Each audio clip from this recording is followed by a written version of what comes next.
No importa lo que te detenga, despierta tus sentidos con la fuerza del tigre y el poder de hierbas aromáticas legendarias. Tiger Balm actúa rápido para calmar, revitalizar y restaurar. Siéntete mejor y vuelve a disfrutar la vida con Tiger Balm. Ser podcast.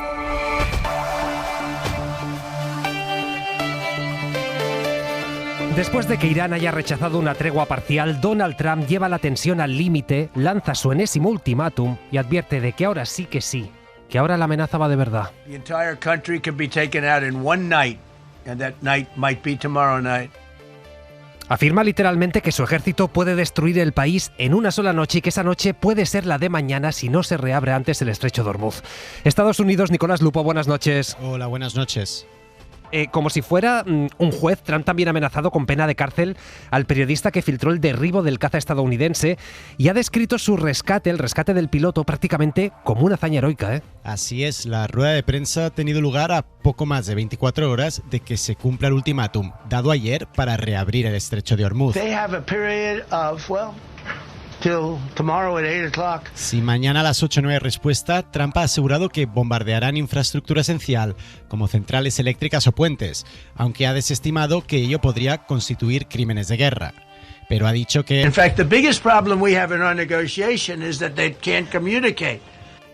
Está siendo difícil hablar con el régimen porque sus líderes tardan en comunicarse entre ellos. En esta rueda de prensa en la que la cúpula del gobierno ha dado información sobre el rescate de los pilotos, Trump ha vuelto a sugerir que los iraníes deberían levantarse contra el gobierno. Por su parte, el secretario de Defensa Hegseth ha insistido en que hoy habría más ataques que ayer y mañana más que hoy. Esto sugiere al menos una escalada a corto plazo, con el fin de presionar a Irán para que, ha añadido Trump, se den por vencidos. Bueno, pues hoy comentamos este ultimátum y todo lo que ha dado de sí el día, que ha sido mucho, con Raquel Ejerique. ¿Qué tal? Buenas noches. Hola, ¿qué tal? Buenas noches, buenas noches. Manuel Rico, ¿cómo estás? Hola, buenas noches. Y Lucía Méndez, buenas noches. Hola, buenas noches. Venga, vamos con todo. Y seguimos con la información internacional porque, claro, hemos escuchado todo lo que ha dicho Donald Trump, la amenaza, pero hay un corte que seguramente define muy bien al personaje, que define muy bien cómo entiende él al resto de la humanidad, a los débiles, cómo deshumaniza a todo lo que no sea él y su entorno. Así se refería a los iraníes. Muchos iraníes dicen, por favor, sigan bombardeando. Las bombas caen cerca de sus casas y dicen, por favor, sigan bombardeando, háganlo. Y estas son personas que viven con bombas que explotan.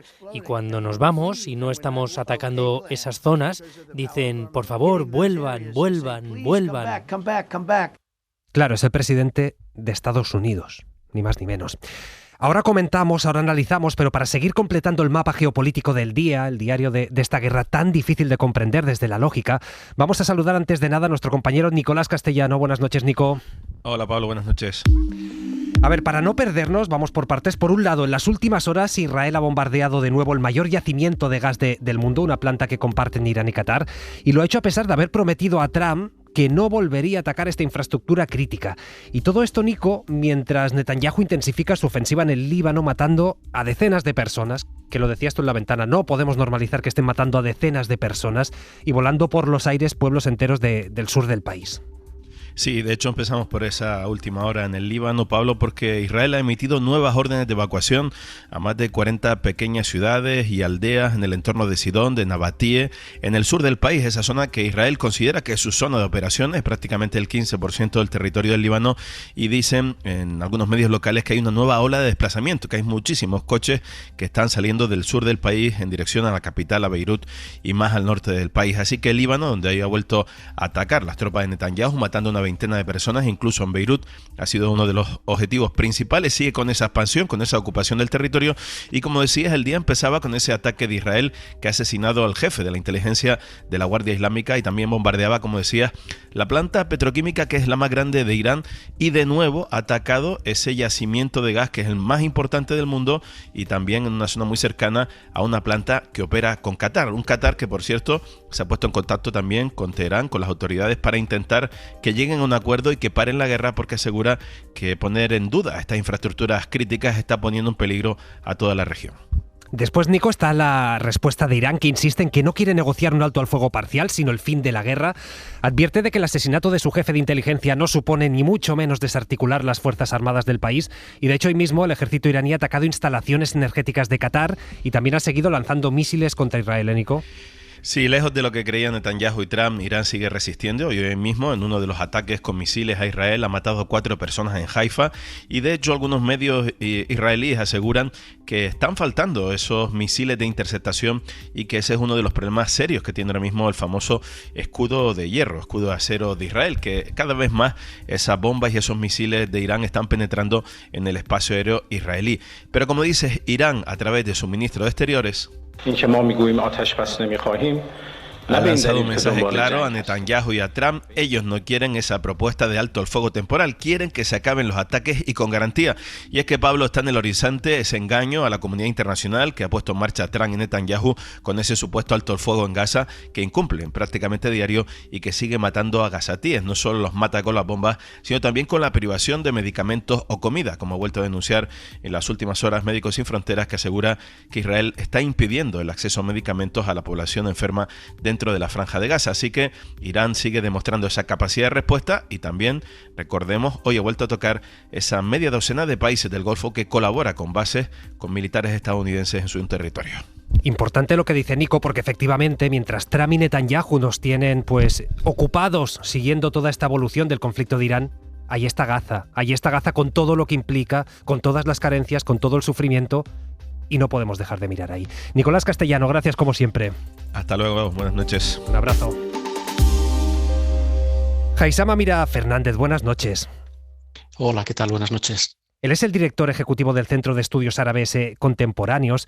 No sé si cuánto hay de farol y cuánto de amenaza real en estas palabras que escuchábamos ahora de Donald Trump. Bueno, la amenaza es real. Está amenazando en términos a los que no estamos acostumbrados normalmente de un país como Estados Unidos, en términos, como ha llegado a decir esta tarde el presidente estadounidense, de que puede eliminar a Irán en una noche. Estos son palabras mayores, la amenaza está ahí. La duda es si se trata de un farol, una estrategia negociadora, de eso que él tanto dice que sabe negociar, ¿no? El problema es que está acumulando muchos medios militares, de armas, de personal, en las proximidades de Irán para llevar a cabo, si lo decide, un ataque, una acción a gran escala, con objetivos por ahora declarados como son objetivos críticos de infraestructuras civiles, las plantas eléctricas, habla de los puentes y demás cosas, ha llegado a decir. Eso supone una voluntad de paralizar el país, pensando que de esa manera se levantará la población contra el régimen y provocará la caída del régimen. No estoy seguro de que eso, si se lleva a cabo, vaya a funcionar como lo piensa Donald Trump o alguien le ha dicho, posiblemente Netanyahu, ¿no? La amenaza seria puede ser un farol. El problema es que si descubrimos que no es un farol, las consecuencias van a ser muy, muy grandes para todo el sistema internacional. Ahora vamos a esas consecuencias, pero Estados Unidos, con estos miles de soldados desplegados en la zona, preparados para entrar en Irán si hiciera falta, con todo el armamento de Estados Unidos, ¿es posible cumplir la amenaza de un ataque, ahora decía usted, infraestructuras críticas tan fugaz de una sola noche? ¿O nos vamos a cronificar el conflicto o por lo menos alargarlo todavía más en el tiempo? No, ese tipo de ataque es fácil, es muy sencillo realmente. Estados Unidos e Israel tienen supremacía aérea sobre los cielos de Irán, saben dónde están las plantas eléctricas, saben dónde están las infraestructuras críticas para la población, para que el país funcione, y tienen los misiles y han lanzado ya miles de ellos, con lo cual tener esos objetivos en el punto de mira y bombardearlos por desgracia, es muy simple. Lo que ocurre es que los iraníes han dicho y han repetido que de ser atacadas sus infraestructuras críticas, ellos harán lo mismo, tomarán represalias contra los países vecinos, desde donde dicen que Estados Unidos utiliza las bases, instalaciones militares. Estamos hablando de los países árabes de la península arábiga, ¿no? Los que dan al Golfo, o incluso alguno más, además de Israel. Claro, esto no es un farol. Esto es exactamente lo que ocurrió el día 28 de febrero, cuando los iraníes llevaban mucho tiempo advirtiendo de que si eran atacados, el país era atacado por Estados Unidos e Israel, responderían contra los países vecinos, contra Israel, etcétera, etcétera. Algunos pensaron que no lo harían, pero en fin, si alguien, en fin, no conoce a los iraníes y los vecinos los conocen y sabían que no era un farol y por eso pidieron a Donald Trump que no se metiera en esta aventura bélica, los iraníes están avisando. Si nos atacan de esta manera, iremos contra Israel buscando las infraestructuras críticas de ese pequeño estado en superficie, es decir, intentar paralizar ese país, pero también los países que tienen frente, las llamadas petromonarquías. Si entramos en esa espiral, y esa espiral está absolutamente en manos de Donald Trump y posiblemente Netanyahu empujándole. Esto significa una destrucción masiva socioeconómica a nivel mundial, porque todo lo que pasa por la región del Golfo, por esa península arábiga, por la parte iraní del Golfo, afecta a todo el sistema internacional, no solamente la energía, se está hablando mucho estos días del gas, del natural y del petróleo, el crudo, también productos petroquímicos, pero también es un nudo de comercio aeroportuario y nudos financieros. También ahí hay unos recursos, instituciones, unas transacciones, unos mercados que si de repente pues, se ven golpeados de una forma severa, de manera que no sean habitables algunos de estos países, porque sin agua que esté tratada en plantas desalinizadoras, agua de mar tratada, y sin plantas eléctricas de generación de energía eléctrica, esos países no son habitables. Si llegamos a ese punto, porque Donald Trump decide pues, que su ultimátum lo tiene que llevar hasta el extremo y bombardear a Irán, pues esto tiene consecuencias para todo el sistema internacional y de larga duración. Esto es lo que ahora mismo está en juego. Más allá de que Donald Trump pues ponga posts en su red social con palabras malsonantes, en tono obsceno, como hizo ayer, o que salgan ruedas de prensa de 1 hora y media, como ha hecho hoy, desvariando con cosas que dice, saltando de un tema a otro, rodeado de gente que son aduladores y que le tienen que estar diciendo todo el tiempo como es un genio y un genio de la estrategia, ¿no? En fin, esto lo que hay en juego es muy serio.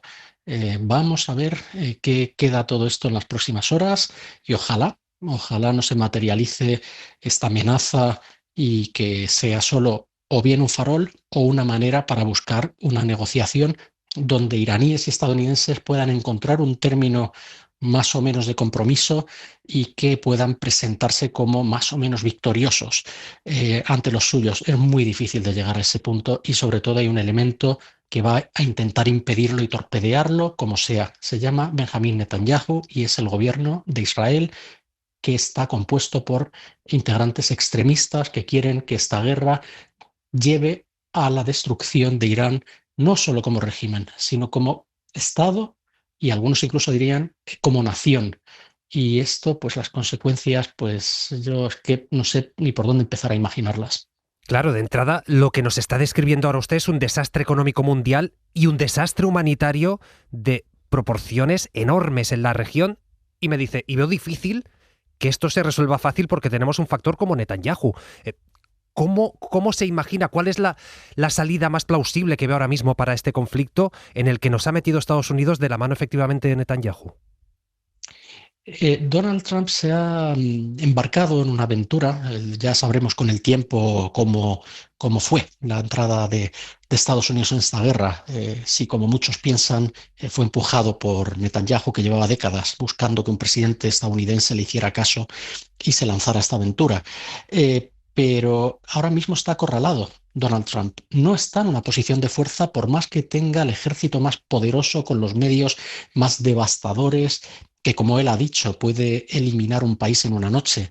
Está en una posición donde no es él quien lleva la iniciativa y quien puede marcar los tiempos.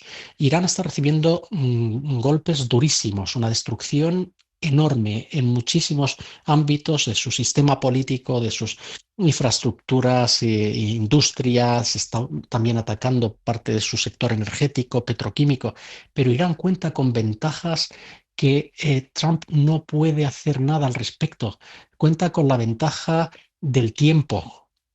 Aunque siga sufriendo daños, aunque la economía de Irán sufra mucho, tiene más capacidad de aguante que la capacidad de aguante de los estadounidenses y los occidentales. Tienen además el factor también de la geografía, una geografía muy compleja la que hay en ese lado del Golfo Pérsico donde está Irán, que le permite mantener todavía capacidad de lanzar misiles, cohetes, drones contra Israel, contra los países árabes del Golfo, incluso, en fin, pueden ir contra piezas navales estadounidenses. Los iraníes tienen también la ventaja de la asimetría. No hace falta tener el ejército más poderoso y las mejores armas del mundo para ganar una guerra, no unas batallas, no es a nivel táctico. A nivel táctico es fácil, Estados Unidos puede hacer lo que quiera. Si fuera el ejército más poderoso el que siempre gana, habría ganado Estados Unidos en Vietnam, habría ganado Estados Unidos en Afganistán, habría ganado en Irak, habría ganado en otros lugares, y no lo hizo. Y los iraníes tienen, como decía, más capacidad de aguante y además están defendiendo a su país. Incluso muchos de los que están en contra del régimen por sus prácticas, por cómo se comporta, por la falta de libertades, ahora mismo sienten que el ataque ya no es solo contra el régimen, es contra la nación iraní. Cuando se están destruyendo lugares históricos que son patrimonio de la humanidad en distintas ciudades, en Teherán, en Esfahán, todo esto los iraníes lo reciben como un ataque contra lo que son, contra su esencia. Y si algo son los iraníes, es un pueblo muy nacionalista, muy orgulloso de su imperio persa, de sus raíces, etc. Creo que muchos están viendo que lo que en un primer momento parecía que Trump decía que la ayuda va de camino, vamos a apoyar a los manifestantes contra el régimen para que caiga el régimen, se están dando cuenta que eso no va de liberar a los iraníes, no va de que sus derechos se garanticen. Esto va de unos intereses geoeconómicos, de que someter a todo el país y que el régimen se someta y haya una capitulación. Pensó Trump tal vez que se podría repetir el escenario venezolano, donde se cambian unas piezas del régimen y la apariencia que queda ante todo el mundo y ante el electorado estadounidense es que ahora los nuevos dirigentes en Venezuela están a la orden de lo que decida la Casa Blanca. Esto no funciona así en Irán, se está viendo hace ya casi 40 días y no se ha llegado a ese punto a pesar de que está recibiendo ataques y bombardeos y destrucción a una escala enorme.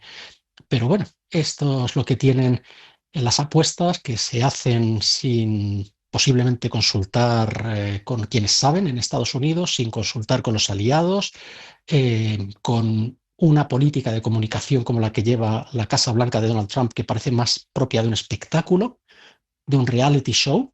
La forma de anunciar cuando va a dar una rueda de prensa, que va el suspense, qué es lo que va a decir, qué no va a hacer, y luego sus ruedas de prensa y sus discursos que son realmente muy difíciles de seguir, por no decir casi demenciales.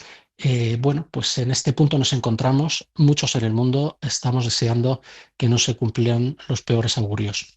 Pues sí, aguantando la respiración, ojalá lo de hoy sea un farol. Pero estaremos pendientes, obviamente. Haysam Amira Fernández, director ejecutivo del Centro de Estudios Árabes Contemporáneos. Muchas gracias por haber estado esta noche en Hora 25. Muchas gracias, buenas noches. Y claro, ante este panorama, los españoles creen que ahora mismo la mayor amenaza para la paz se llama Donald Trump y se llama Estados Unidos. Esta es una de las conclusiones de la encuesta conjunta de 40dB para la serie El País, que en España se teme más a Donald Trump que a Vladimir Putin. Pero es que además, Pablo Morán, buenas noches. ¿Qué tal? Buenas noches. Además, este estudio también refleja un apoyo muy mayoritario de la ciudadanía al no a la guerra, es decir, a la decisión del gobierno de no apoyar militarmente a Trump y a Israel en este conflicto con Irán. Eso es, una amplia mayoría de más del 57% aprueba la postura de España frente a esta guerra y un porcentaje similar rechaza que Estados Unidos e Israel sigan atacando Irán. Según el sondeo de 40dB, los únicos que están de acuerdo con mantener esta ofensiva son los votantes de Vox. También los únicos que aceptan el regreso de la mili y junto al al PP, los únicos que apoyan el aumento del gasto militar, una medida que sigue polarizando a los votantes, pero que ha perdido apoyo en el último año. Un año que coincide con la presidencia de Donald Trump, como decías, el líder que más amenaza la paz y estabilidad mundial para más del 80% de los encuestados, por delante del 79% que señala también a Vladimir Putin y Rusia. De hecho, esa amplísima mayoría considera altamente probable que Estados Unidos lance nuevas operaciones militares a gran escala y también cree que la actual guerra de Irán terminará provocando una crisis económica global. Hay otros datos llamativos en este estudio. El 51% considera probable que la situación actual desemboque en una guerra a escala mundial y más de la mitad también ve un riesgo de involución democrática en Estados Unidos, aunque también aquí en la Unión Europea en menor medida. La mayoría de los encuestados imagina un mundo más violento, más autoritario y más desigual en los próximos años. Gracias, Morán. Ejerique, voy a abrir contigo el debate, el análisis. Yo no sé tú, pero yo a medida que escuchaba a Haysama Mirá Fernández me iba preocupando más por momentos, porque decía, atención, porque puede no ser un farol, porque puede efectivamente destrozar muchísimas infraestructuras y porque la respuesta de Irán a eso sería abrir un conflicto ya con muchos países de la zona con unas consecuencias devastadoras e imprevisibles. Bueno, sobre todo porque a día de hoy todavía no sabemos muy bien para qué ha ido Estados Unidos a esta guerra y nos ha metido con ello indirectamente a todos los habitantes del planeta, cambiando pues muchos equilibrios y muchas conversaciones, muchos acuerdos, ¿no? Ha dado un puñetazo en la mesa, todavía no sabemos para qué, pero a día de hoy sí sabemos cuál ha sido el resultado, al menos a corto plazo, ¿no? No sabemos si Donald Trump tiene un plan a medio o largo plazo en el que cambie el escenario, pero de momento lo que ha conseguido con esta guerra, a la que parece que le ha arrastrado Israel, pero bueno, evidentemente se ha querido sumar, ha sido que esa liberación de las personas, de los habitantes de Irán que viven bajo una de las dictaduras más salvajes, hombres y mujeres también del mundo, ¿no? Esa liberación que iba a llegar, pues no solo no ha llegado, sino que se ha recrudecido todavía más la mano de hierro contra los habitantes, que además ahora de estar bajo una dictadura que antes era una teocracia y que ha ido mudando, según todos los expertos, a una dictadura más cruel y más militar todavía, pues además esa liberación no llega, además tienen que estar pues cuidando de no morirse, ¿no? Y de que no maten a los suyos, aunque como hemos escuchado en el discurso de Donald Trump, que a veces parece, ¿no?, un discurso de una persona que delira, ¿no?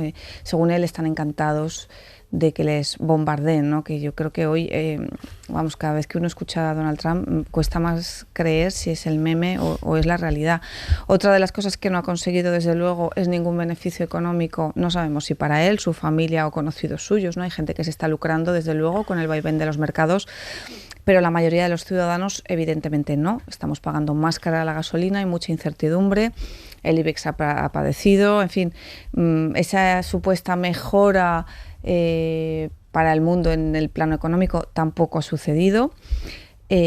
Tampoco ha conseguido, al revés, ha empeorado las relaciones entre los que eran sus socios europeos, ha aumentado la tensión dentro de la OTAN, a la que parece que considera no lo que es un escudo de defensa de los países miembros, ¿no? Parece que Donald Trump cree que la OTAN es un club de grandes amigos que se embarcan porque sí en la última ocurrencia que tenga el más poderoso de ellos, ¿no? Bueno, pues la OTAN, si se revisa los acuerdos, pues no tiene nada que ver con eso. En fin, que en el día de hoy, después de muchas semanas de guerra, realmente no ha conseguido absolutamente ningún objetivo que pueda calificarse de medianamente exitoso para su campaña y su empeño, que no sabemos todavía muy bien cuál es, todo lo contrario, ¿no? Ha empeorado la vida de los iraníes, claramente, ha empeorado la estabilidad en la zona, ha convertido a Irán en un referente en esa zona, ¿no? Le ha dado más poder del que tenía, y el silencio de los países vecinos creo que es una prueba, y además no está dando ninguna explicación y no está haciendo ninguna rendición de cuentas, que seguramente la hará en las elecciones de noviembre, ¿no? Cuando, como dicen las encuestas, quizá pierda esas mayorías. Rico, y ante todo esto, ¿cómo de preocupado estás tú? Bueno, pues como todos los demás, imagino, porque la situación que describió el experto que acaba de explicar Ejerique, pues yo creo que es bastante clara, ¿no? A ver, por simplificar, estamos en manos de un genocida sádico que se llama Netanyahu y de un desequilibrado mental con un egocentrismo cósmico que se llama Trump. Bueno, es muy difícil que las cosas salgan bien, porque además tienen dos de los ejércitos, el ejército más poderoso del mundo, y bueno, pues Israel, por ahí anda cerca, ¿no? Entonces, la situación a la que nos enfrentamos, para empezar, con esos mimbres, ¿no? El genocida y el desequilibrado mental, pues es que no sabemos qué puede pasar, porque estamos hablando con total tranquilidad de un escenario que hace un año sería completamente impensable, que es un mandatario mundial diciendo que puede hacer desaparecer de la faz de la Tierra a un país. O sea, es que es algo increíble que tengamos que estar intentando analizar algo como esto, ¿no? Pero es en la situación en la que estamos. O es un señor que da una rueda de prensa en la que dice que a los iraníes les encantan que los bombardeen. Dices, pero ¿para quién habla este señor? ¿No? Pues hablará para alguien, porque lo han elegido presidente de los Estados Unidos. Y bueno, es verdad que sus cotas de popularidad siguen en descenso en su país, que están esas elecciones de principios de noviembre en Estados Unidos, que pueden, bueno, suponer un cambio en las mayorías de la Cámara de Representantes y el Senado en Estados Unidos. Pero bueno, es muy difícil de prever. Entonces sí, la preocupación es lo mínimo que uno debe de tener, ¿no? No solo eso, también estamos hablando con total de tranquilidad de bombardear infraestructuras civiles básicas, que es un crimen de guerra. Lo que pasa es que, bueno, claro, es añadido a la salvajada semanal, pues ya nos parece casi un tema menor que se estén planteando arrasar con puentes centrales eléctricas y demás, ¿no? La incertidumbre que introduce, pues atañe a los mercados, lógicamente también, ¿no? Aquí se han tomado algunas medidas, los más afectados, porque eran los primeros, pues fueron el petróleo y la gasolina. Eso va a tener un efecto en alimentos y todo lo relacionado con el transporte, como es obvio, pero claro, es que depende de la salvajada que ocurra esta semana o que no ocurra, pues el análisis puede cambiar por completo, ¿no? Bueno, es una incertidumbre tremenda. Yo no me quiero olvidar, vosotros empezasteis por ahí, de Gaza y del Líbano. Sí. Israel está aprovechando para arrasar con el mismo ímpetu genocida localidades del Líbano. Es completamente inaceptable. Y bueno, yo lamento una vez más que la Unión Europea no esté respondiendo a la altura de lo que debería ser, ¿no? Una unión que se basa en el derecho internacional, en la paz, y que esos son sus principios fundamentales y los que están en el Tratado de la Unión Europea, ¿no? Urge reaccionar y bueno, por fortuna el gobierno español es de los que está actuando con más dignidad en ese frente, pero sigue siendo completamente insuficiente lo que no está haciendo la Unión Europea. Es que es verdad, Lucía Méndez, que al final, si contra el genocidio de Gaza la comunidad internacional no pudo hacer nada útil, parece complicado que ahora pueda disuadir a Donald Trump de lo que quiere hacer si es que realmente quiere cumplir la amenaza que ha verbalizado en las últimas horas. Bueno, se está hablando mucho de quién gana, quién pierde, ¿no? Si realmente puede Estados Unidos ganar esta guerra, si no puede ganarla, si el orgullo de civilización persa podrá contra todas las armas del mayor ejército del mundo, pero quien está ganando de verdad todas estas guerras es Israel. Es quien está ganando, y está ganando a base de sembrar la violencia, la muerte, la guerra y el caos, y a base de estar haciéndose con territorios que no son suyos. Y es verdad que está aprovechando la oportunidad Netanyahu como nadie la aprovechó, y que además es verdad que la comunidad, claro, hablamos del derecho internacional, pero es que decir que nosotros hablamos en un plano de realidad y Trump está en otro plano de realidad, es decir, no todos los expertos y con los que consultamos, pues claro, están haciendo un análisis derivado de derivado de, digamos, de la realidad que conocíamos hasta que Trump llegó a la Casa Blanca y empezó a dar ruedas de prensa, ¿no?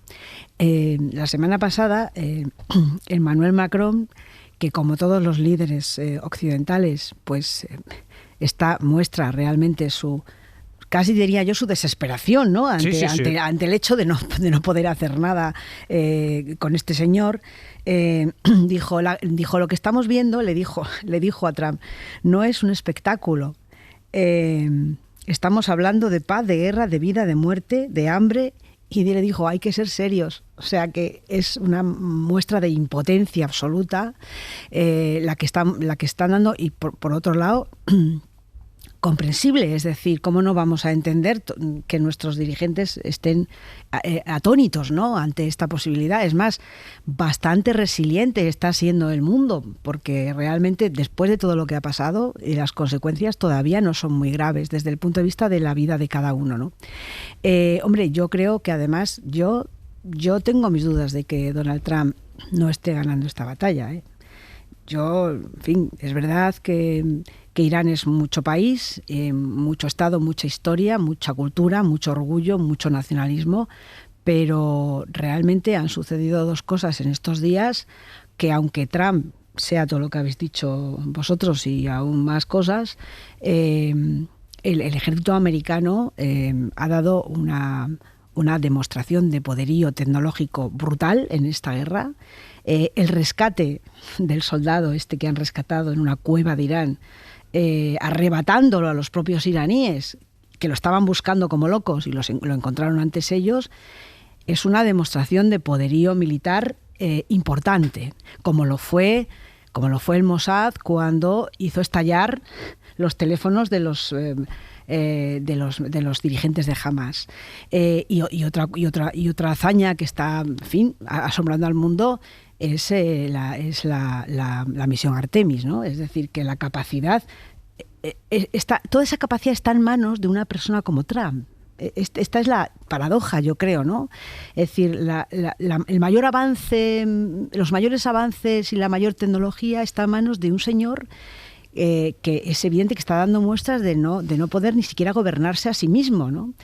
Con lo cual, pues claro, yo creo que si el mundo occidental pues resiste esta prueba será pues no sé, un milagro de resiliencia, diría yo, ¿no? Porque, claro, nosotros hablamos de opinión pública, ¿vale? Pero es que a Trump le da lo mismo su opinión pública, porque si no le diera lo mismo estaría cambiando ya, porque todas las encuestas le están indicando que los americanos en general no están compartiendo la estrategia que lleva.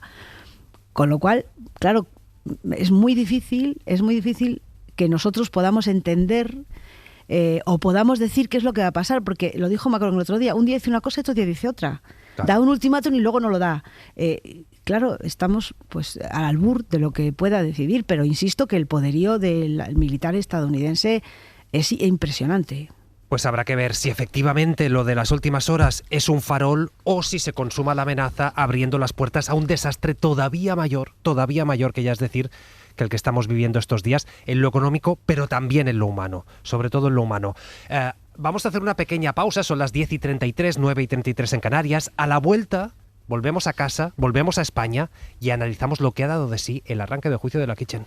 No importa lo que te detenga, despierta tus sentidos con la fuerza del tigre y el poder de hierbas aromáticas legendarias. Tiger Balm actúa rápido para calmar, revitalizar y restaurar. Siéntete mejor y vuelve a disfrutar la vida con Tiger Balm. Hora 25. Pablo Tallón. Venga, vamos ya con la primera sesión del juicio de la Kitchen, que nos deja un cambio de estrategia del exministro Jorge Fernández Díaz y de su antiguo número 2 en Interior. Ya saben que estamos hablando del juicio para intentar probar si aquella cúpula de Interior y de la Policía Nacional utilizaron medios del Estado para destruir documentos en manos de Bárcenas que probaran la existencia de la caja B del PP. Pues bien, en la fase de instrucción, Fernández Díaz y Francisco Martínez mantuvieron un tenso careo con acusaciones cruzadas, apuntaron directamente al partido como responsable final, pero hoy ambos han compartido la versión. Ahora dicen que Génova no tuvo nada que ver, que hay que anular el juicio porque según ellos la Audiencia Nacional no es competente para juzgarlos. Y al otro lado el PSOE, que ejerce de acusación, presiona para que también se siente en el banquillo como acusada y no solo como testigo María Dolores de Cospedal, que claro, aparecía en los audios de Villarejo diciendo cosas como esta. Pues te estoy llamando. Eso es, no, digo que pues seguimos... Libretita sería mejor poderlo parar. Eso es, no te preocupes que yo voy a estar al loro en esto, ya te digo, voy a hacer todo lo posible en estos días por hacerme mucho más el encontradizo con ellos y tal, y seguir currando con el tema de los catalanes, a ver si sigue adelante la cosa.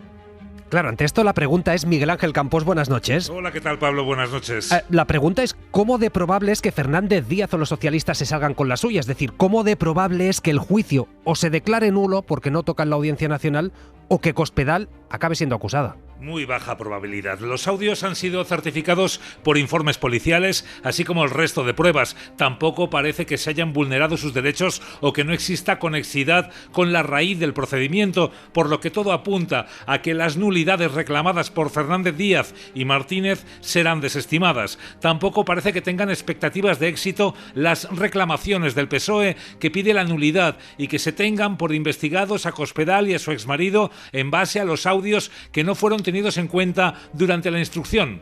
Pero el tribunal tendrá que ver cómo sortea ahora el hecho de que sí los ha incluido como prueba en el juicio, aunque no se dirija contra sus protagonistas, Cospedal y Mariano Rajoy. La acusación popular del PSOE también ha pedido que se incluya al PP como partícipe a título lucrativo y que asuma la responsabilidad civil porque fue el principal beneficiario del operativo para espiar a Bárcenas. Gloria Pascual es la abogada del PSOE. Sigue produciendo sorpresa que se llame al Estado como responsable civil subsidiario y no se busque la responsabilidad civil de quien, según todos los escritos de acusación y según la lógica más absoluta, porque el beneficiario último era el propio Partido Popular.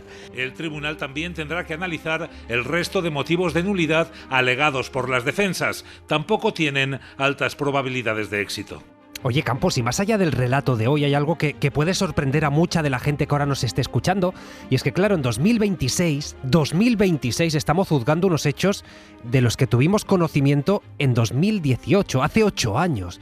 ¿Esto cómo se explica? Es decir, ¿por qué la justicia suele ser tan y tan lenta en este tipo de casos? Bueno, fue a finales de otoño de 2018 cuando los fiscales advirtieron los primeros audios que apuntaban a la existencia de este operativo ilícito de espionaje a Bárcenas. A partir de ahí, la causa no fue sencilla. Hubo falta de colaboración de los sospechosos, múltiples pruebas anexas a practicar y numerosas citaciones para corroborar los indicios sobre unos hechos en un juzgado como el 6 de la Audiencia Nacional, que ya estaba saturado por el caso Villarejo y otros procedimientos en curso. En este caso, la instrucción se cerró pronto, en menos de 3 años, demasiado pronto, a tenor de todo lo que ha quedado fuera sin investigar. En 2018 arranca la investigación, en 2021 queda listo para juzgar, y si el juicio ha empezado 5 años después, ha sido por la carga de trabajo y falta de fechas disponibles de la Sala de lo Penal, órgano encargado del enjuiciamiento.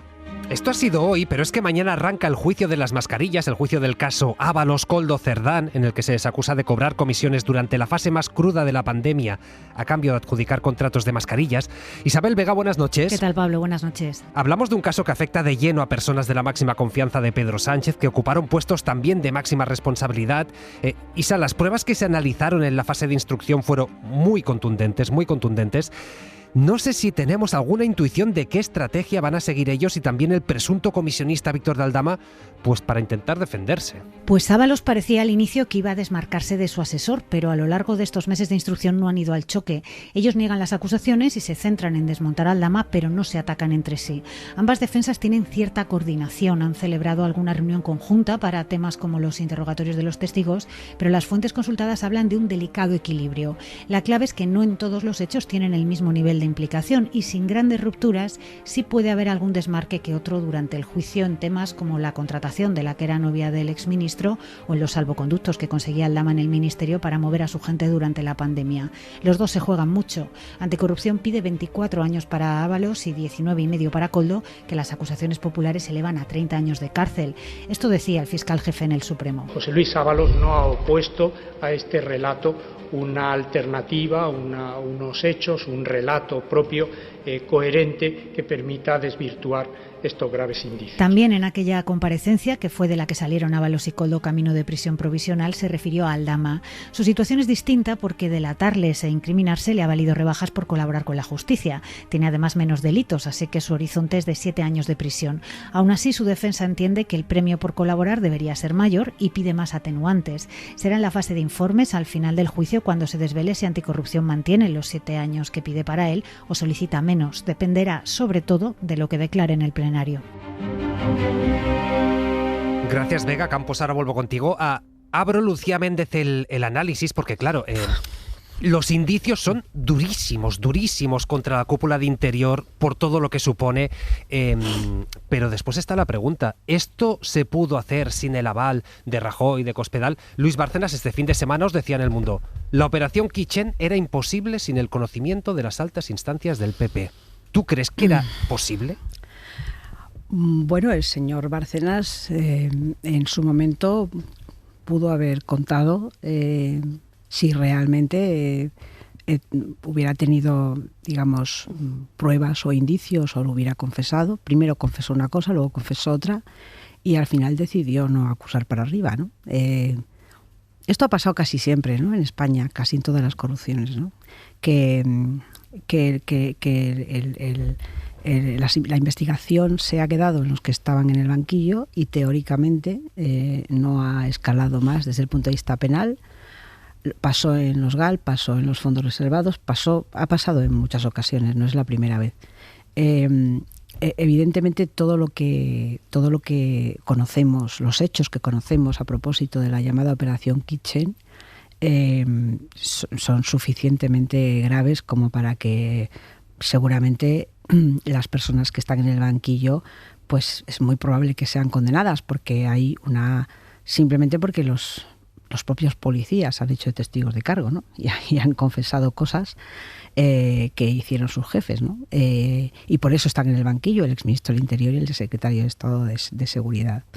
Es verdad que el tesorero Bárcenas al principio amenazó con contar las cosas, las medio contó en una entrevista que hizo con el exdirector del Mundo, Pedro J. Ramírez, 4 horas con Bárcenas.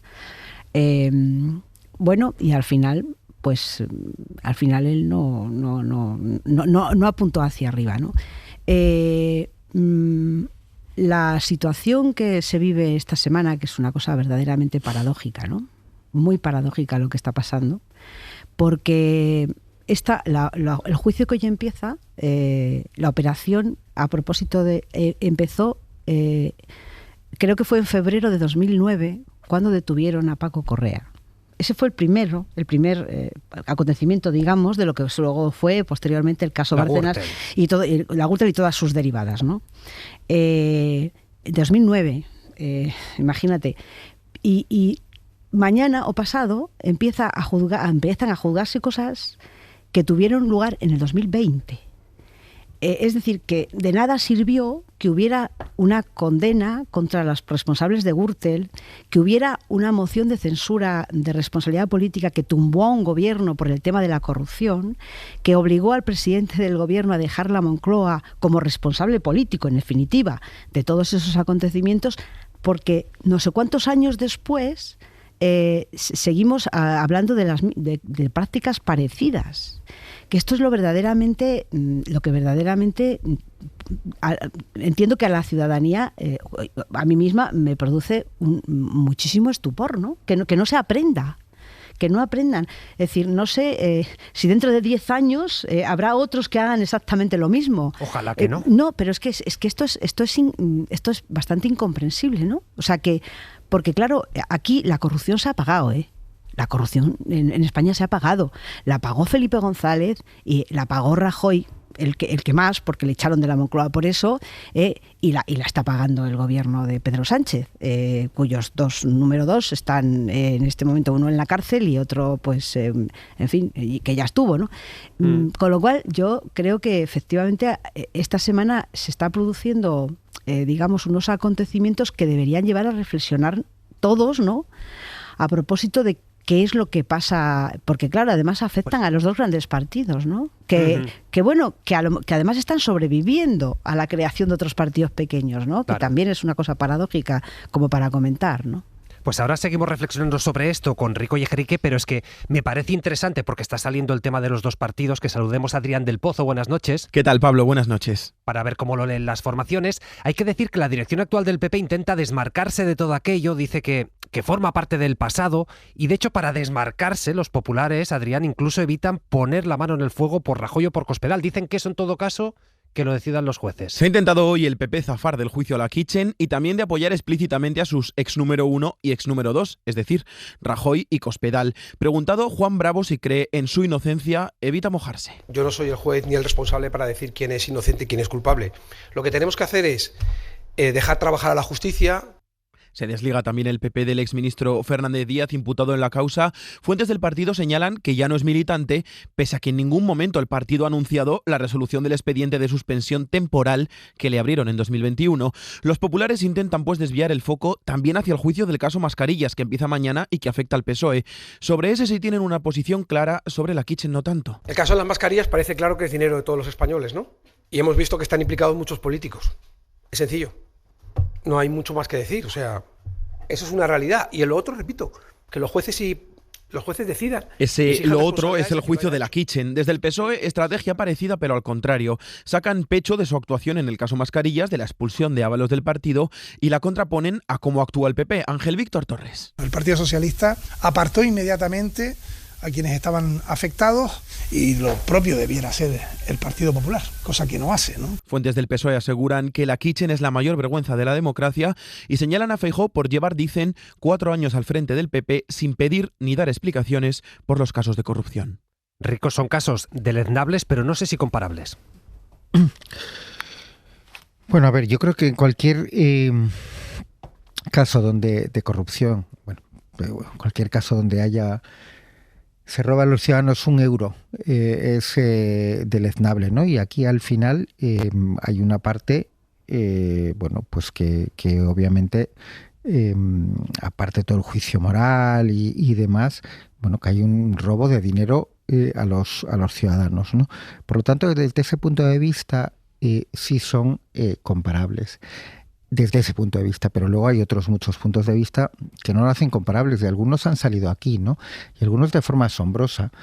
Decía Lucía, han pasado 10 años o más, incluso 15, y siguen produciéndose comportamientos similares.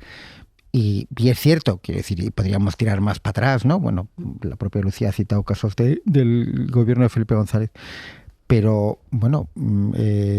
ahí también hay una lectura judicial, ¿no? Y tampoco son exactamente comparables los casos, pero en el tema de Kitchen han tardado más de 8 años en llevarlos a juicio, y sobre todo lo que a mí me parece completamente escandaloso, que es que desde que termina la instrucción han pasado 5 años en que no se ha hecho absolutamente nada, mientras que el caso de Mascarillas, el caso que afecta a Ábalos, Coldo y compañía, desde que terminó la instrucción se va a juzgar en un tiempo récord, que es como debe ser la justicia, por cierto, por tiempo récord, con el que también se juzgó y se condenó al fiscal general anterior sin pruebas en este caso, ¿no? Entonces, ahí hay ya, por ejemplo, una diferencia muy interesante y muy lamentable, por cierto. Luego está el tema de la responsabilidad política. Yo creo pero ¿quién va a dar la orden de espiar a Bárcenas? Jorge Fernández, que todos sabemos la relación que tenía con Rajoy, va a tomar esa decisión en contra del conocimiento de Rajoy. Cospedal, cuando hablaba con Villarejo, ¿de qué estaba hablando? O sea, es absolutamente alucinante que la investigación no haya implicado o afectado a Cospedal, ¿no? Es asombroso que el PP no esté como responsable civil subsidiario. Es que como nos descuidemos, por cierto, con la inestimable colaboración del señor Luzón, fiscal anticorrupción, en el cargo pone eso, que es fiscal anticorrupción, como nos descuidemos, al final la responsabilidad civil subsidiaria y alguno de los potenciales condenados, la justicia tiene que hablar obviamente, va a terminar recayendo en el Estado. Al final la broma de la Kitchen, si depende cómo se hagan las cosas, la vamos a pagar entre todos los ciudadanos, ¿no? Que ya sería el colmo. Bueno, estos son elementos diferentes, ¿no? Y luego hay otra comparación, pero no con el gobierno socialista actual, sino con el gobierno de Felipe González. Ha habido 2 ministerios del Interior absolutamente deleznables en democracia. Uno, los que organizaron el terrorismo de Estado de los GAL, y otro, el señor Jorge Fernández Díaz. No solo por la Kitchen, que es muy importante, sino por todas las operaciones de la mal llamada Policía Patriótica, que para mí sí es uno de los elementos, si no uno de los elementos más vergonzosos de la democracia. Perseguir desde el Ministerio del Interior y de forma delictiva a tus adversarios políticos, en este caso a Podemos y a los nacionalistas catalanes, ¿no? Ese paralelismo existe, pero con el gobierno de González, y efectivamente Jorge Fernández Díaz pasará a la historia de la infamia de los gobernantes de este país. Raquel. En un lugar destacado. Bueno, yo creo que ambos casos de corrupción pues responden a la corrupción clásica, ¿no? Que no acabamos de quitarnos de encima, pese a que las leyes de licitación pública también se han endurecido, etcétera, pero bueno, con que haya 3 actores, pues esto sucede, ¿no? Bueno, digamos 4 actores. Un actor es una empresa que quiere ganar un concurso público y que, bueno, accede a él, a ganarlo, pues por una vía del soborno, etcétera. Es el actor número 1. El actor número 2, el soborno al político, que puede ser dinero contante y sonante, y vemos también casos de pues colocación de familiares, etcétera. Un tercer actor, que es el funcionario, la funcionaria mesa de contratación, que accede a todo, que todo eso pase, y esto pasó tanto en Gürtel como en el caso Mascarillas. Y un cuarto actor, que diría yo que está silente, sentado, que no acaba de decir nada, bueno, pues que son todos los testigos que sospechan o ven pasar las cosas y que dependen de un jefe, que a lo mejor está en el ajo, etcétera, ¿no? Y mientras eso no se resuelva, y es muy difícil de resolver, puesto que está también en parte de los bajos instintos, ¿no? Del ser humano y de las deshonestidades, que muchas veces pues no se pueden combatir simplemente con una ley, ¿no? Porque al final hay zonas de sombra siempre, ¿no? Y entonces, si se dan estos 4 elementos en una licitación, en un concurso, pues acaba pasando casos como el caso Gürtel, que eran grandes constructoras, grandes obras, o el caso Mascarillas, que es un importe mucho menor, pero al final también es una licitación pública de la que se beneficiaron, pues básicamente Víctor de Aldama, con mucha diferencia, pues más de 3 millones de euros en mordidas o en una cantidad de comisión, ¿no? Que luego repartió con Koldo y Ábalos presuntamente, y esto es lo que se va a juzgar. Pero bueno, al final ambos casos responden a ese tipo de corrupción básica que implica al Estado y a la licitación de los contratos públicos. Pero yo creo que sí hay una diferencia muy importante en lo que fue la reacción política y lo que ha sido la reacción política, que nunca suele ser muy ejemplar, pero yo creo que todos nos acordamos no solo del Luis sé fuerte, ¿no? Aquellos mensajes entre el tesorero y Mariano Rajoy, un Mariano Rajoy que negaba públicamente estar en contacto con él, ¿no? Hasta que sacó, creo, el periódico El Mundo esos mensajes. SMS, sí.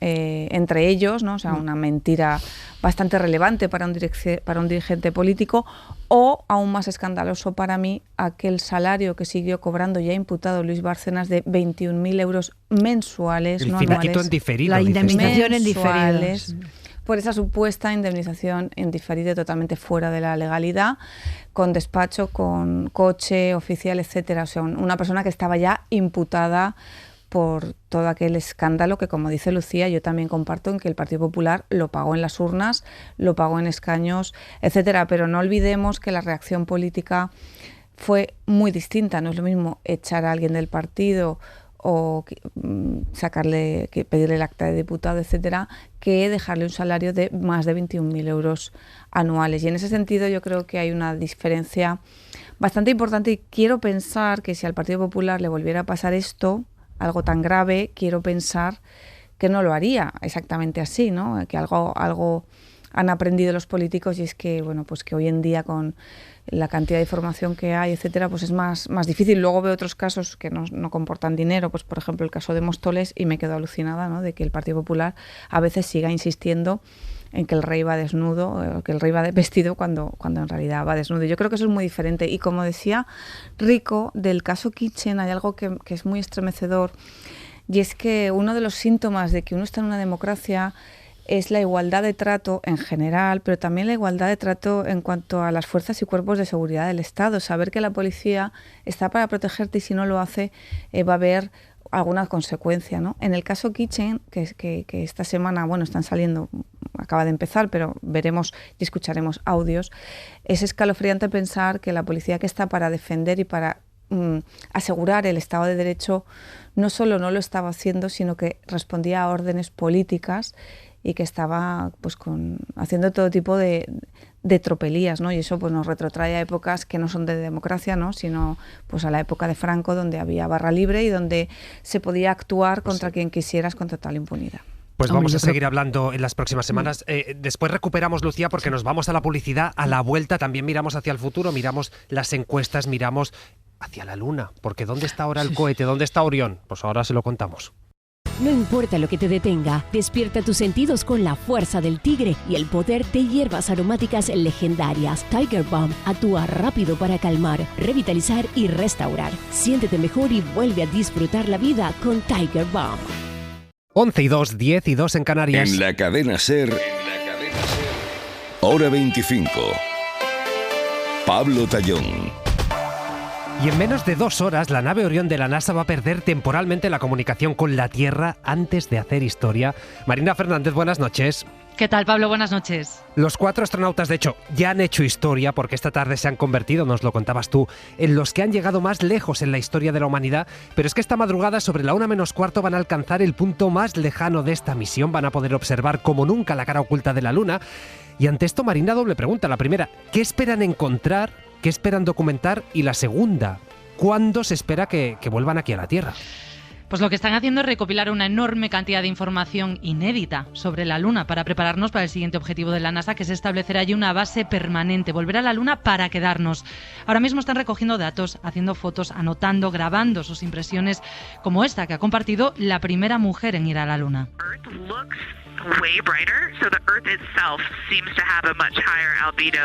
Podemos ver la Luna y la Tierra al mismo tiempo, y es curioso porque la Tierra, contaba Christina Koch, parece mucho más brillante. De hecho, han tenido que cubrir una de las ventanillas de la nave con una camiseta, porque ese brillo, el brillo de la Tierra, estaba molestándolos para sus observaciones del satélite.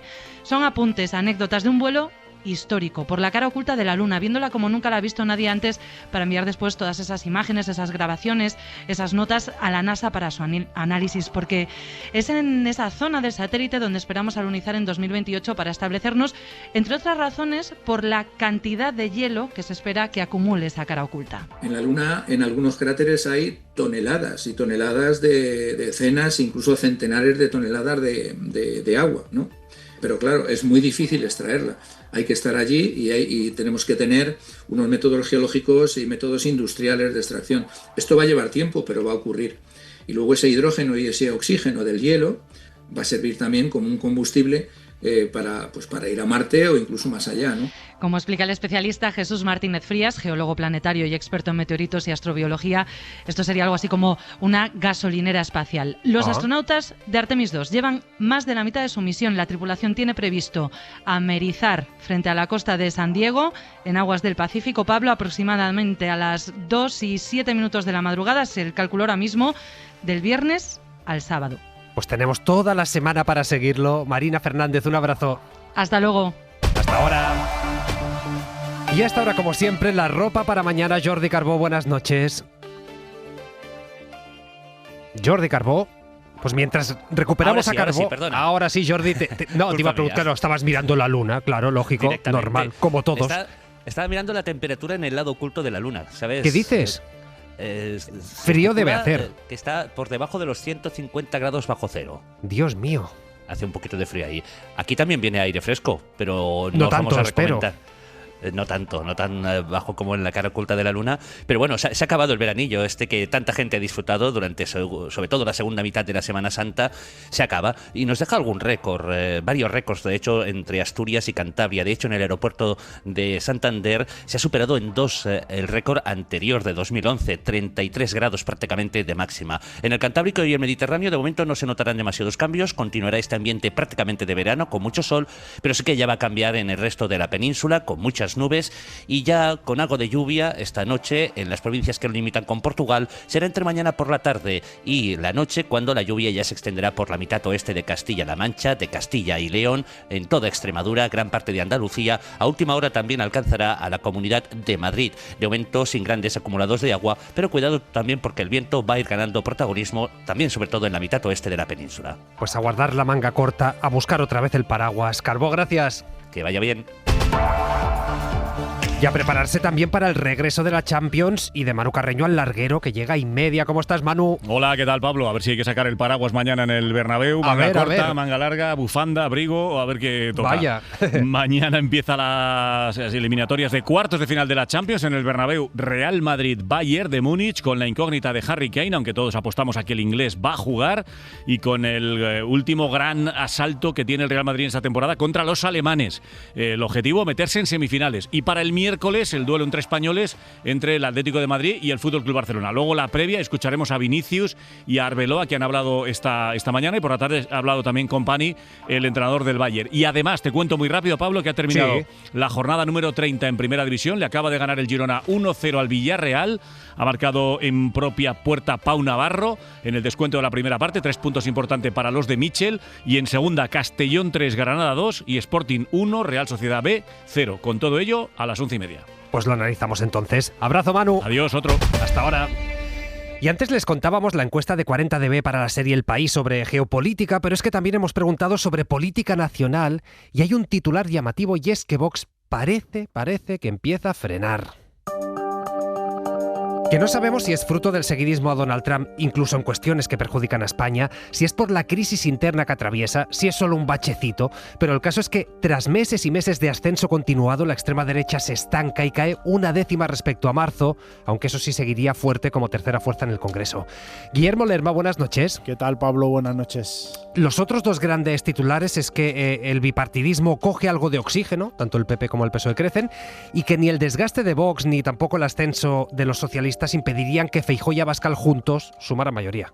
Se quedan, de hecho, muy cerca de la mayoría absoluta, apenas 2 décimas. Si hoy hubiese elecciones, PP y Vox obtendrían el 49,8% de los sufragios, a 13 puntos de distancia del bloque de la izquierda, de PSOE, Sumar y Podemos, que juntos apenas obtienen el 37% de las papeletas. Ese es el reparto por bloques, que no cambia especialmente porque, como decías, la principal novedad que arroja el barómetro del mes de abril es el estancamiento de la ultraderecha, que por primera vez desde octubre no aumenta sus expectativas electorales. De hecho, cae muy poco, pero cae 1/10 respecto al sondeo anterior. El freno en esas subidas consecutivas se explica por 2 factores: que el PP logra rebajar 4 puntos la fuga de electores que se le van al partido de Abascal, y que se reduce también el porcentaje de electores que Vox saca de la abstención. En el partido, sin embargo, niegan haber tocado techo. Aquel supuesto frenazo que usted me dice nos coloca en el doble de escaños, por ejemplo, de los que tuvimos en 2023. ¡Wow! ¡Qué frenazo! Se aferra José Antonio Fuster, el portavoz de Vox, al hecho de que respecto a las elecciones de julio siguen siendo la fuerza que más crece, mantiene la tercera plaza, pero esa tendencia se invierte porque mientras Vox cae, PP y PSOE crecen, lo hacen 1 punto, aunque las 2 formaciones del bipartidismo siguen por debajo del resultado que obtuvieron en la última cita electoral. Pues Rico, abro contigo. No sé si estamos descubriendo poco a poco el techo de Vox o si sencillamente es un frenazo coyuntural lo que estamos viendo. Bueno, vamos a comprobarlo en los siguientes sondeos, ¿no? Pero si efectivamente no cogemos sobre el último mes, que puede ser, periódicamente siempre hacemos ese tipo de comparaciones, ¿no? Pero si cogemos las encuestas de 40DB con un poco más de perspectiva, vemos que Vox pasó de 13,4 puntos en mayo del 25 a 17,4 en septiembre del 25, es decir, creció 4 puntos en 4 meses, y desde septiembre del 25 ahora ha crecido 1,3 puntos en 7 meses. ¿Vale? Yo creo que eso sí que es una perspectiva más amplia que indica claramente que, bueno, si no un frenazo, desde luego no crece para nada al ritmo que estaba creciendo en el año pasado, ¿no? Entre mayo y septiembre, ¿no? Yo creo que esa foto más amplia es muy clara y muy rotunda, pero estamos hablando de sondeos, y igual que, digamos, no solo en este último mes que se produce ese 0,1, pero que eso entra dentro del margen de error y en términos de un sondeo no es significativo el 0,1 como tal, pero sí esa foto amplia desde mayo a ahora, estamos hablando de un año, sí que muestra claramente ese frenazo, ¿no? Luego hay otros elementos muy interesantes de la encuesta, ¿no? Uno lo acabáis de mencionar. Realmente la derecha y la ultraderecha suman el 51,4% de los votos si se une a Se acabó la fiesta, a PP y Vox, frente al 37,1% de la izquierda, ¿no? Es muy bueno, pues una diferencia muy, muy potente y muy rotunda, ¿no? Luego, a la izquierda del PSOE también va poco tiempo, pero los dos últimos sondeos han sido muy malos para ella, y es curioso que esto se produce cuando bueno, ha habido más debate sobre la unidad de la izquierda, las charlas en Madrid de Rufián con Delgado, la que se va a producir esta semana con Irene Montero en Cataluña. Bueno, pues desde febrero a abril, en apenas 2 meses, Sumar y Podemos tenían el 10,1 entre ambos de los votos en febrero, y ahora están en el 8,5, han bajado los dos al mismo tiempo, ¿no? Bueno, esa no es una buena noticia tampoco para la izquierda alternativa, que creo que tiene que hacer una reflexión seria sobre cómo afrontar las próximas generales, ¿no? Y luego el PSOE, bueno, sigue lejos de los resultados del 23, pero es verdad que está demostrando un poder una resiliencia, un poder bueno, pues amplio, después de que tocase fondo en julio del año pasado, que es cuando está el caso Ábalos en su momento, bueno, pues de mayor eclosión, y donde, bueno, pues se llegó a dudar de si Sánchez aguantaría la legislatura. En ese momento toca el 27% del voto, ahora está en el 28,6%, es una recuperación lenta. También hay que ver la perspectiva, en qué medida influye el no a la guerra y cómo termina evolucionando eso. Pero bueno, yo creo que esos son como los 4 grandes titulares que deja la encuesta, ¿no? ¿Lo ves igual, Lucía?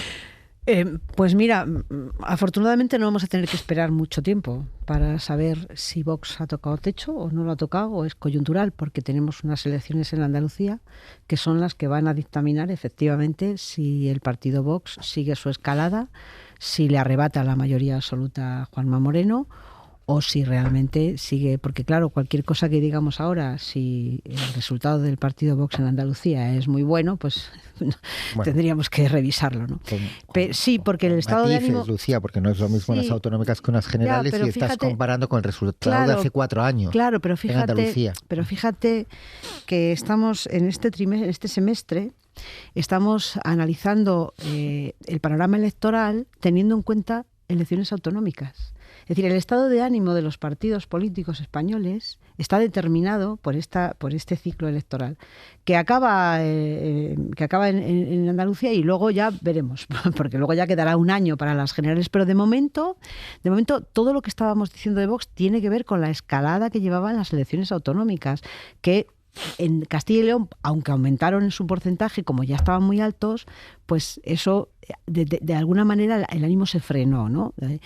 Yo creo que al partido Vox le está erosionando claramente sus vínculos con noticias alarmantes en el caso de Trump, e inexplicables y terribles para todo el mundo, y sus propios líos internos, ¿no? Es decir, cuántas dirigentes han sido purgados, entre comillas, por usar el término, ¿no? Es que no hay semana que no se hable de uno, ¿no? Y las denuncias de los que se han ido, con lo cual yo creo que todo eso sí que influye, ¿no?, sobre el ánimo de los votantes. Yo creo, aunque es verdad que Vox tiene el mayor porcentaje de fidelidad de voto más grande de todos los partidos, que eso también, bueno, pues eso también es una fortaleza que tiene en este momento. Te da un suelo, por claro, lo menos. Exactamente, el partido Vox, ¿no? Pero yo sí creo que en el ambiente hay un cierto frenazo de Vox o estancamiento, y eso lo dan todas las encuestas más o menos todas las encuestas que se han publicado en empresas privadas, todas ellas más o menos coinciden, variarán un poco en el porcentaje, pero coinciden en eso. Es verdad que si la comparamos con el 23 no es lo mismo, pero claro, es que del 23 aquí han pasado muchas cosas. Es decir, comparar la situación con el 23... no sé, no tiene mucho sentido, ¿no? Salvo para que los partidos analicen su situación como mejor o peor, pero yo creo que del 23 aquí han pasado tantas cosas que la situación política yo creo que ha ido variando. Raquel. Bueno, desde luego el panorama de Vox, aunque pueda ser frenado después de las autonómicas, quizá no han llegado a ese 20% anhelado, aún así han tenido muy buenos resultados. Y realmente lo que muestran también es que los problemas que aparecen en todos los partidos, cuando le aparecen a Vox, y estos de los que hablamos ahora son denuncias importantes de miembros que han sido cargos muy relevantes de Vox, ¿no? Cuando hablan de falta de transparencia, dineros, salarios pagados a la familia de Abascal, bueno, son cosas ya que están en el ámbito de lo importante, ¿no? Bueno, pues lo que vemos es que realmente tampoco le penaliza demasiado, ¿no? Lo cual hace pensar que la manera de comunicar de Vox pues o es mejor o es que hay mucha gente deseosa de votar a Vox o de no votar al Partido Socialista y al Partido Popular. Y la verdad que al ver cuando se desagrega por edad, ¿no?, cuando vemos esos votos, si los bajamos un poco la lupa y los ponemos por edad, pues realmente Vox, donde está triunfando excepcionalmente, es entre los jóvenes de 18 y 24 años, lo cual, aunque haya un frenazo global, yo creo que no debemos congratularnos demasiado con el hecho de que Vox se pueda o no frenar, porque realmente están arrastrando a mucha gente joven que no encuentra ni en el Partido Popular, ni en el Partido Socialista, ni en Sumar, ni en Podemos, ni en los nacionalismos, no está encontrando personas o discursos que le atraigan especialmente, ¿no? Y yo creo que esto hay que tomarlo como un síntoma de algo importante, ¿no? También entre los hombres vuelve a ser Vox un 25% de atracción entre hombres frente a un 14% entre mujeres. Yo creo que son cifras que se están más o menos repitiendo, aunque las cifras globales den un pequeño frenazo, y creo que no deberíamos dejar de atender a los motivos por los cuales la gente que evidentemente más mayor, que ha visto y ha vivido lo que es una dictadura o lo que fue el franquismo, la falta de libertades, la falta de adelantos incluso económicos de todo tipo, ¿no? Es gente muy concienciada y en la edad se ve claramente que son una generación que apuesta por el bipartidismo, pero sin embargo pues la gente más joven está muy atraída por un discurso pues mucho más vertical, de un partido que viene a resolverlo todo, con recetas bastante huecas, ¿no? Porque realmente al ver el programa pues no parece que nada, el problema de la vivienda, etcétera, se pudiera acabar con las recetas de echar a los inmigrantes, por ejemplo, ¿no? Claro. Y yo creo que esto hay que atenderlo. Dejadme, antes de hacer una pequeña pausa, claro, llevamos todo el programa, que si Trump, que si la Kitchen, que si el caso de las mascarillas, en fin. No está siendo el Hora 25 más alegre, dejadme por lo menos una noticia un poco alegre que tiene que ver con el mercado laboral español. Y es que impulsado por la Semana Santa, pero no solo, nuestro país bate récords en ocupación, consigue el mayor número de nuevos afiliados de la serie histórica, pero es que también el paro cae a su nivel más bajo en 18 años. Estefanía Salvatierra, buenas noches. ¿Qué tal, Pablo? Buenas noches. El gobierno atribuye estos buenos datos a un cambio estructural de nuestra economía, dicen ellos, tras haber aprobado la reforma laboral.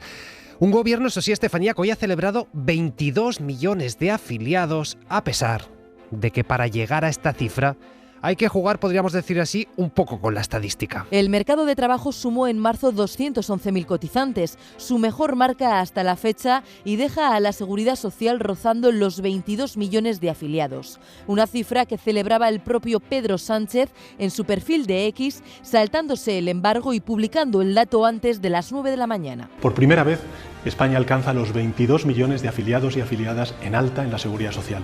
Juntos y juntas, hacemos el mejor país posible. El Gobierno habla de 22 millones de trabajadores porque toma como referencia el cálculo desestacionalizado que hace, que excluye las fluctuaciones periódicas. Si tenemos en cuenta el dato medio, el que cogemos habitualmente, nos quedamos en los 21,8 millones, algo que para el PP supone maquillar los datos. Lo que sí vemos es un avance en términos de creación de empleo gracias a la hostelería, que ha adelantado buena parte de las contrataciones de Semana Santa y que suponen casi el 40% del total. Por su parte, el paro bajó en 23.000 personas, dejando el nivel de desempleo más bajo desde hace 18 años, con 2,4 millones de parados. Para los sindicatos vamos por el buen camino, pero Unai Sordo, de Comisiones Obreras. Son los salarios de millones de trabajadores que permanecen estancados, que no dan para llegar a fin de mes. La patronal reclama seguridad jurídica para avanzar en inversión y competitividad.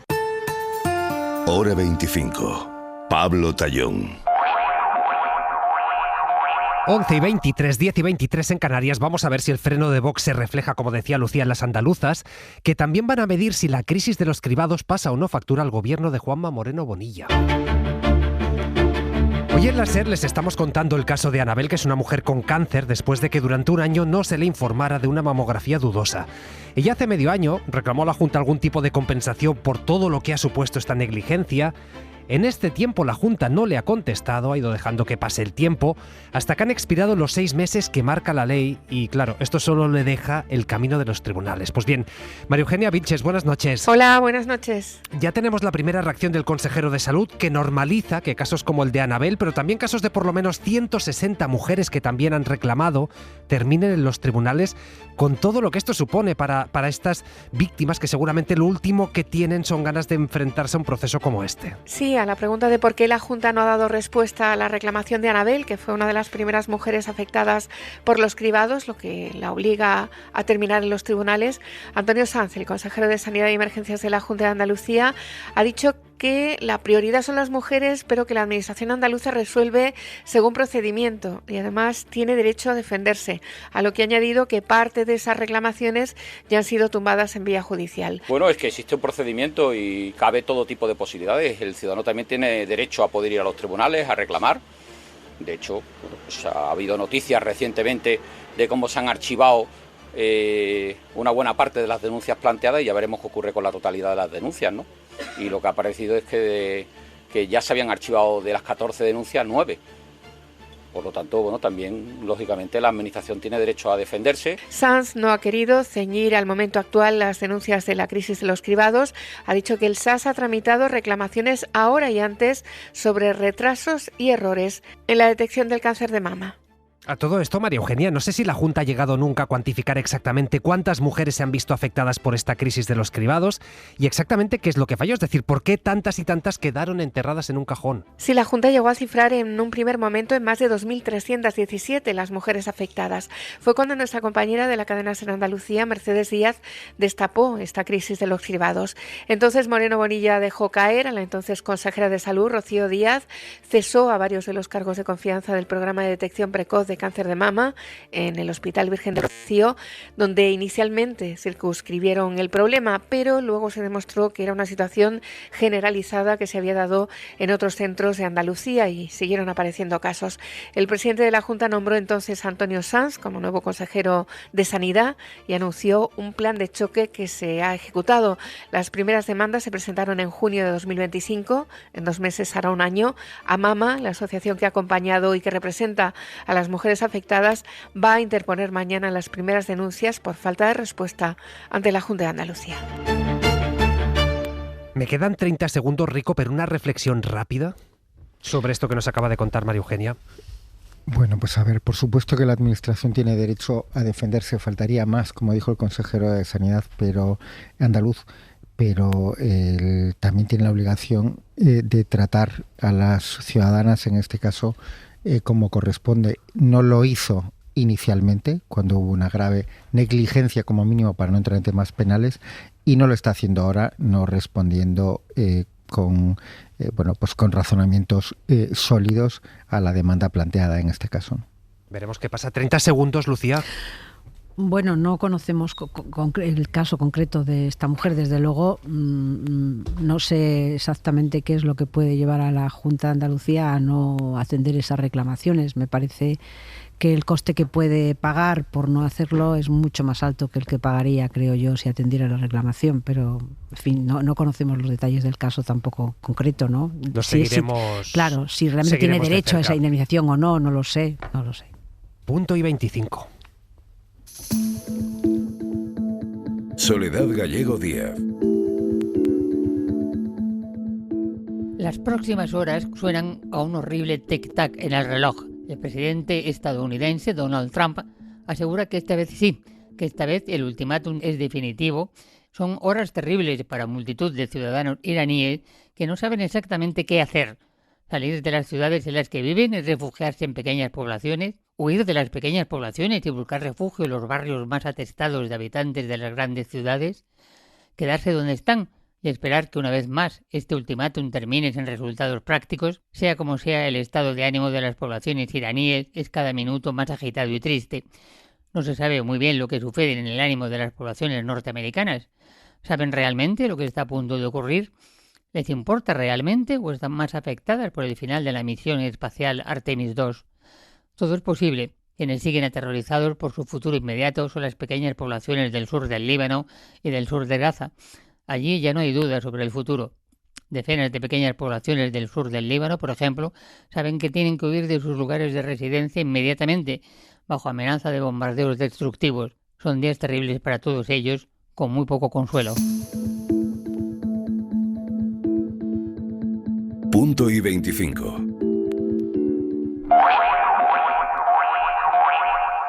Por cierto, desde aquí un abrazo a Soledad Gallego Díaz, que acaba de ser reconocida con el Premio de Ética Periodística Aurelio Martín por su intangible trayectoria, también por su compromiso con la libertad de expresión y el libre ejercicio del periodismo. En nombre de todo el equipo de Hora 25, felicidades y un abrazo. Y un abrazo también a Raquel Ejerique, Manuel Rico, Lucía Méndez. Gracias a los tres. Buenas noches, gracias. Para no perderte ningún episodio, síguenos en la aplicación o la web de la SER, Podium Podcast o tu plataforma de audio favorita. No importa lo que te detenga, despierta tus sentidos con la fuerza del tigre y el poder de hierbas aromáticas legendarias. Tiger Balm actúa rápido para calmar, revitalizar y restaurar. Siéntete mejor y vuelve a disfrutar la vida con Tiger Balm.